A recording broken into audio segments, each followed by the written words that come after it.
Welcome to the FNO InsureTech Podcast, a place where movers and shakers from all points within the insurance ecosystem gather and discuss all things InsureTech. We talk about how technology and innovation are affecting and driving change in the industry. Here are your hosts, Lee Boyd and Rob Beller. Here we are, we're throwing the ball, we're catching the ball, we're hitting the ball. Sometimes we win, sometimes we lose, and sometimes it rains. And that's exactly what happened to us in Las Vegas. It rained on Lee and I. It rained kindness and generosity provided by none other than our friends at Hippo. That's true. It absolutely did. We were able to sit down and to visit with three guys from Hippo, a company who's blessed us on this podcast numerous times by being on. And they were able to come in and spend a little bit of the afternoon just talking about Hippo and InsureTech and all things insurance.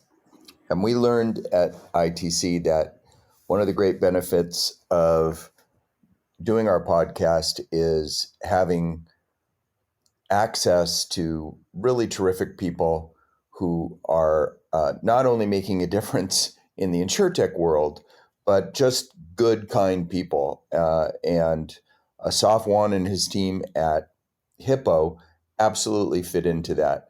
They've been incredibly generous to us. And once again at ITC this year, took the time to be generous to us again and to spend just a few minutes with us for a short conversation about where things are with Hippo and where they're going and some of the different ideas that are on their mind. I think we jump on in and listen to these guys. Why don't we see what they have to say? I don't know about that. I liked my Bull Durham quotes. I loved your Bull Durham quotes. Sometimes it rains. You know, I don't think I've ever seen that movie. How can you not see that movie? It's one of my favorite movies of all time. I've never seen Godfather either. Oh, okay. Okay. Let's have it right now. Your top three movies. Go. I like Elf. Elf is one of my favorites. For those of you who don't know Lee Boyd, that's all you need to know about Lee Boyd. That is completely not a surprise. I like Elf. I like Sound of Music, and I like Walter Mitty. I think those are three of my favorites. Walter Mitty, not the original, but Walter Mitty with Ben Stiller. Okay. Rob's number one. Yeah. Field of Dreams. Yeah. Rob's number two. Usual Suspects. I don't know what that is. And then there's lots of 3s and 4s and 5s. I don't even know if I've seen Field of Dreams. Sometimes it rains. Think about it. We're here in the luxurious media room at Mandalay Bay in Las Vegas at the 2021 InsureTech Connect conference. And it is our privilege today to have a conversation with three of the leaders of Hippo who have joined us graciously through the help of their media department. And we have with us today Assaf Wand, CEO of the company, Rick McCathron, president of the company, and Chris Donahue, Chief Underwriting Officer, who with us to answer a couple of questions and just take a few minutes and talk a little bit about the InsureTech conference and most importantly, Hippo. So let's start by asking the question, why are you guys here?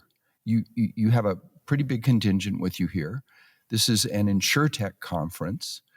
You guys are a carrier.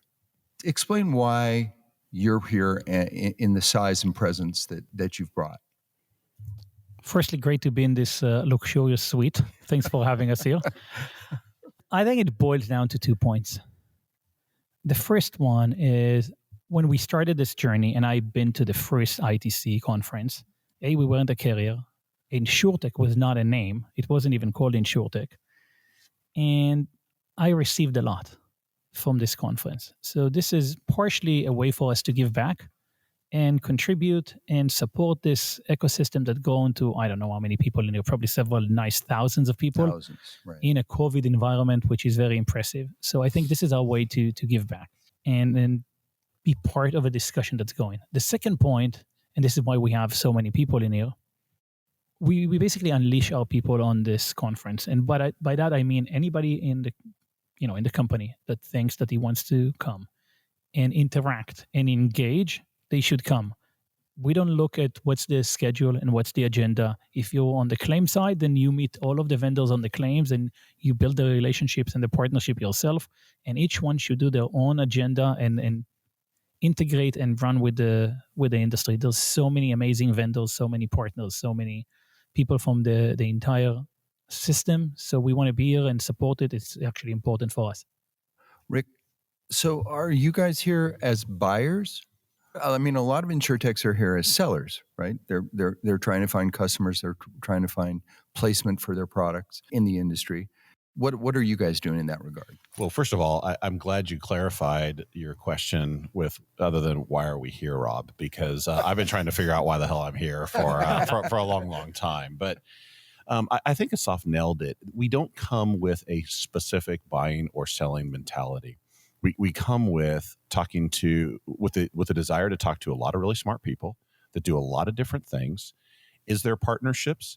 Can we share some of the knowledge and mistakes learned along the way? We are a karma-based organization. We want to talk to everybody. And if we can help somebody avoid some of the challenges we had early on, we do it. If we can find partners, we do it. If we can provide some guidance and insight, we do it. So we really come with no motive other than let's talk to some like-minded people, whether they're on the carrier side, whether they're on the distribution side, the tech side, the investor side, and collaborate and come up with ideas. And nothing's better than ITC in person to do that. So Assaf, 5 years ago, you're running around the conference. You have this crazy Hippo t-shirt on, which was, really stood out then, stands out still today, I'd say. Obviously, your company was in an entirely different place 5-6 years ago when the first InsureTech Connect happened than it is today. Talk about that evolution from and what that journey's been like. I still wear the same T-shirt, by the way. Literally, he's wearing the exact same T-shirt from 5 years ago. We're cheap like that. I think there were 150 people in the first conference. There's thousands right now, which also means there's exponential number of vendors. There's data, innovation. It's basically seen such a crazy growth. And I think there's no one path for innovation. So we want to be on the front end and the leading edge and seeing what's going on. Hence, we are happy to come and entertain and meet as many people as we can, because you never know, where the innovation came from. I ran into Chris in the corridor and I asked him, how's it going? And he said, I already had like 15 meetings today. I'm like, okay, and how many of them were like, something substantial? And he's like, I think like half of them. Or if you get one or two of them that you think would change the needle, this entire conference was worthwhile for us. So I think, there's an explosion of innovation that's going on. The second thing is, and this is a bizarre situation for us, I still view us as a startup. We haven't even started tapping this industry. It's a $110 billion market that grows at $5-6 billion a year. We're tiny. We just crossed $500 million in gross written premium. We're tiny. I think this is just the beginning, and we still have a mindset of newcomers, startup companies, the people that coming in to work with us. They want to do it not because it's the end goal and now that they can rest on their laurels. They want to come and change an industry and move, and this is the pathos that we have for this thing. So we are acting very, very similarly. Yes, in a different scale, and we need to make sure that the partners that we're doing have all of the capabilities that we need, especially now as a public company. But the mindset is very, very similar to what we had, 5 years ago. Right. I mean, obviously, the big news about you guys in the last 6 months is that you've gone public. And can you maintain that culturally? Can you maintain that your culture is that of a startup, but you're a public company? I mean, you're on Wall Street. How do you do that? I think we have to. I think the success that we've had at Hippo is born with the idea that we have an entrepreneurial spirit. And one of the greatest challenges for all the leaders of Hippo is to make sure that we never lose that entrepreneurial zeal. We never lose that startup mentality. Yes, we need some discipline. And we brought on a lot of great people that can really help with the discipline, but we want to maintain it. We need to maintain it. We have to have the same culture we had when we were 10 people as we have now when we're over 600 people, or as we have, I'm sorry, Assaf, in the future when we have over 6,000 people. But I do think it's really important for us to continue it. But bringing new people on like Chris really, really enhance the capabilities of the organization, but they have the same mindset that we've always had. I think what's really interesting, as you sit here and you see everybody that's through here, it's InsureTechs, that are here. It's not necessarily established carriers from around the country. And that's a big miss. I mean, that room, the expo room, is the future of our industry, right? That is exactly what we're going to be doing in the next 5-10 years. Our competitive advantage is that we do have the culture to come here, find these things, turn over every rock, figure out what's going to work, what's not going to work, do it quickly. And that's going to be our competitive advantage as we go forward. It's that culture that's going to be that competitive advantage, because, we don't have as much data as in Allstate as the Travelers. We need to supplement that with all the things, all the technology and all the innovation that sits in that room. So it's imperative that we're here. Well, and there is so much data. You now have so much data over all of these years. What is it you're actually doing with all of that data? You have IoT, and you have services, you have insurance. You have a lot. What does the future hold for that data? So as it builds, right, as you build and you keep collecting more and more loss data, more and more information on your customers, and you combine that with the enormous amount of third-party data that's available to us, both the traditional insurance data, but also the data on consumer habits, what they do, what they look like, what they want. You can build that into your workflows, build that into your underwriting, build that into your pricing, build that into your marketing, build that into lead generation, and drive the clients whose Hippo's value proposition resonates with most. I love that. For so long, Hippo has always been an insurance company. You always think about it. But here recently, I think so much more of Hippo. It's this connected home, it's services. It's just so much more than insurance. And I'm just curious, what does the future hold for the innovation of Hippo? So we view the company as something broader. Our vision is protecting the joy of homeownership. We prefer to focus on homeownership as a whole. And I think in the last couple of years, this whole centricity of what is a home changed a lot. It's our gym. It's our, it's where we educate our kids. It's where it's our bar. It's our workout room. It's, it's everything. And it's just different. However, people have an issue that they don't know how to maintain, how to support, how to basically safeguard what is their biggest financial asset. So we decided to be these caretakers and help them take care of their home. So it has to do with insurance at the bulk of it, and basically making sure that we're the safety net if God forbid something happened, but also helping take care of any other component, from their appliances to their inspection that happened in their home, anything that has to do from the transaction to purchase the home and the post-purchase when you want to help them live their best life in their home. I actually view it as in the long term, the 1-800 number for every, crap that happens in your home. Everything, you should have one number. You're locked out of your home, you need a locksmith, call us. You have your fridge broken, call us. God forbid, you have a leak in the basement, call us. We're going to help you take care of your home, because you need to make sure that you live the best life you can in your home. It seems like such a simple and straightforward, innovative idea to have a more holistic view of the home than just I sell you your insurance. If you need a plumber, go on the internet and find a plumber. But your guys' proposition is bring it all to us. Is that what you see continuing out into the future in your innovative landscape? Obviously, like Lee said, you've done a lot with IoT. You continue to do a lot there. I assume it's going to continue to branch out so that more people come to you for that holistic care, not just insurance. Yeah, Rob, I actually think you can boil it down to even something more simple than that, which is put the customer first. What does the customer need? What do they want? How can we support them? How can we return that joy of home ownership with them without having them to have to figure out, who do I call? What do I do? What do I need to do?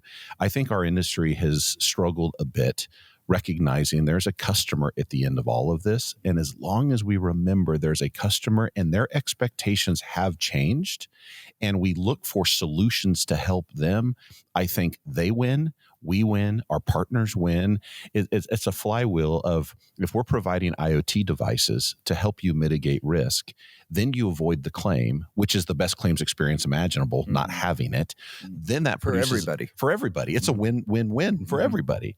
And then if you avoid that claim, then you have a better loss ratio. And through that better loss ratio, you can invest in more technologies to further the cyclical pattern of really taking care of customer. I think for us, and this is not just the tech people at Hippo. We're an InsureTech. We're a combination of insurance and technology. It's not just for the tech people at Hippo. It's also for the insurance people. Put the customer first, and everything else will resolve itself. Mm-hmm. It's kind of surprising that that's been something that's been so absent.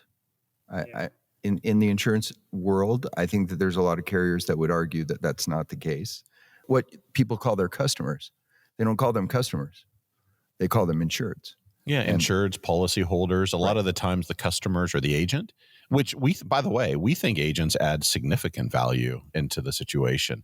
But there is an end customer who lives in the house that needs to be taken care of. When your house just burned down, do you want to call some call center employee or talk to a bot and say, what the heck do I do? My house just burned down. Or do you want to talk to an empathetic human that says, are you okay? Is your family okay? Do you need a place to stay tonight? What can I do to help you? And that's what we really focus on at Hippo. Let's talk for a second about your distribution model. That's evolved some through the years, right? Yes? I think our distribution model has been relatively constant in that however the customer wants to interact with Hippo, that's the technology that we need to build to support it. If a customer wants to come to Hippo direct to consumer, not talk to a human being, we've got a great website. You can get a quote in 60 seconds, buy the policy, and be done. If you have a question and you want to talk to one of our agents, we've got a call center full of people that can help you answer that.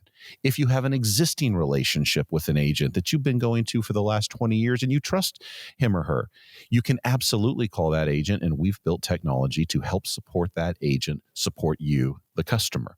If you're getting ready to buy a home, or you're initiating a mortgage, or you're working with a realtor, we've got partners that we have embedded the Hippo quoting and binding process within their customer flow. All of this is around how do the customer want to interact with us, whether it's agent, whether it's partner, whether it's direct to consumer. Those are the focuses we've had, and we've had that more or less from day one. I think it's very consistent with both of these answers on the innovation that we talked before, as well as the distribution, are coming back to the same point, which is it's about customer-centric, and it's about looking at what the customer needs and what the customer wants and coming back to that. If you ask me anything, what is InsureTech?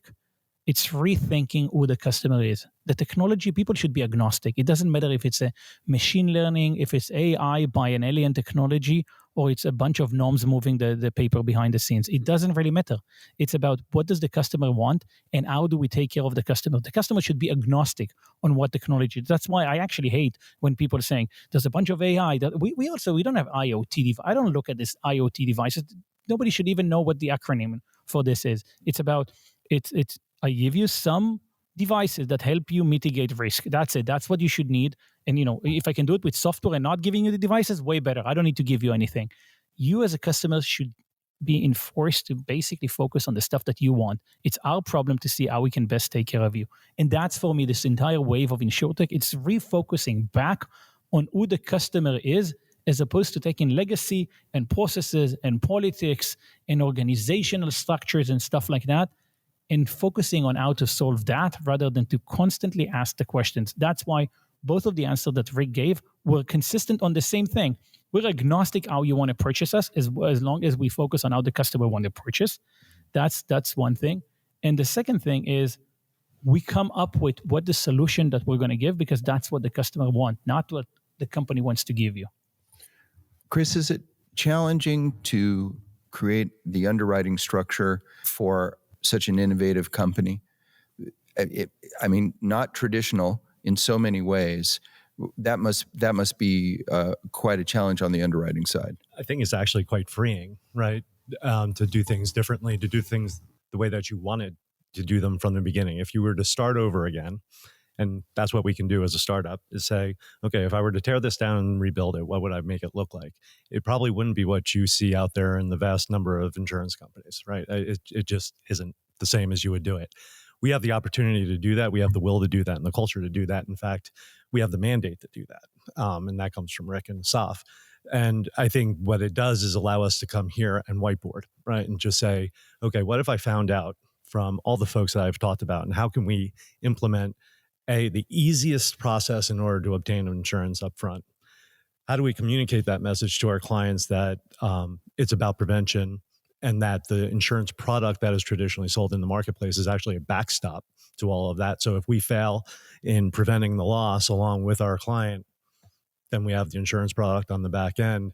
And then how do you stay in constant contact with that client throughout the life cycle of the policy? And so that we're not just talking to them at new business and at time of claim, we're actually working with them to keep their policy up to date, to make sure that they're covered properly throughout time, so that the value of the policy stays up to date, that their exposures are identified, that we're reminding them, hey, your roof is getting into poor condition, or maybe they change, they replace their roof on their own, make sure that they get the proper credits, right? So we're in that journey with them along the way. And I think we can build that from scratch. And the technology and all the innovation that's out there in the market is helping us do that. Again, our competitive advantage in the marketplace is It that. seems like a lot of the innovation in the marketplace right now is around underwriting. And are you finding it must be a little bit like a playground out there with all the different tools and ideas and concepts that are coming to underwriting now? Are you capturing some of those and help you with this mission that you have? Absolutely. I have a notebook full of ideas just from this morning. It's fascinating, the amount of things that are available. And I think at prior carriers that I've worked where data, for instance, is seen as an expense. It's seen as something that you spend money on, that you have to kind of strangle, right, and keep the costs down. It's a competitive advantage. It's something that we have to continue to drive and try to find the data that helps us become more efficient, the data that helps us select our clients and make sure that we have the broadest appetite available to provide our products and services to. Thanks, Chris. That was great.